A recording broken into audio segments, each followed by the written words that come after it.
সিলেট ঢাকা ও সিলেট চট্টগ্রাম রুটে যে কয়টি আন্তঃনগর ট্রেন রয়েছে তাতে বগি সংকটের কারণে যাত্রীর চাপ সামলাতে পারছে না কর্তৃপক্ষ।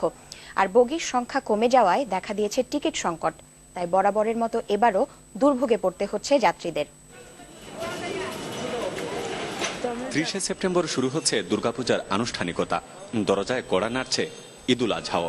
পরিবার পরিজনের সাথে এমন উপলক্ষের প্রতিটি ক্ষণের আনন্দ বাড়ে বহুগুণ।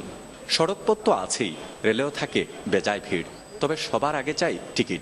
সেই আগাম টিকিট বিক্রির শুরুর দিন থেকেই চলছে সংকট। টিকিট পাওয়াটা মানে অনেক সোনার হরিণ হয়ে গেছে। 2:30 দিকে আইসা সিরিয়ালে দাঁড়াইছি, এখন দেখা যাক কি হয়। ঈদ আসছে, অনেক উচ্ছ্বাস মনের ভিতরে, সেটা নিয়ে আমরা দাঁড়িয়ে আছি টিকিটের জন্য। রেল কর্তৃপক্ষ জানায়, দেশের বিভিন্ন রুটে ট্রেনের সাথে নতুন বগি যোগ হলেও সিলেটে তা হচ্ছে না।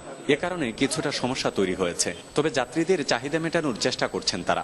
দুর্গাপূজা এবং ঈদুল আজহা একসাথে, সুতরাং দিকে চাপ একটু বেশি। রক্ষা বাহিনী, ওসিজিআরবির মধ্যে, তারপরে ওই সিআইআরএনবি, আমি সহ সুষ্ঠুভাবে টিকিটগুলি বিক্রির চেষ্টা করতেছি।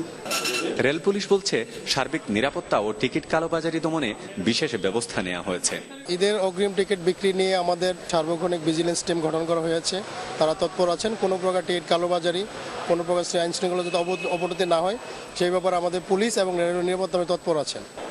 যাত্রীরা বলছেন, নিরাপদ বাহন হিসেবে রেলকে বেছে নেন তারা।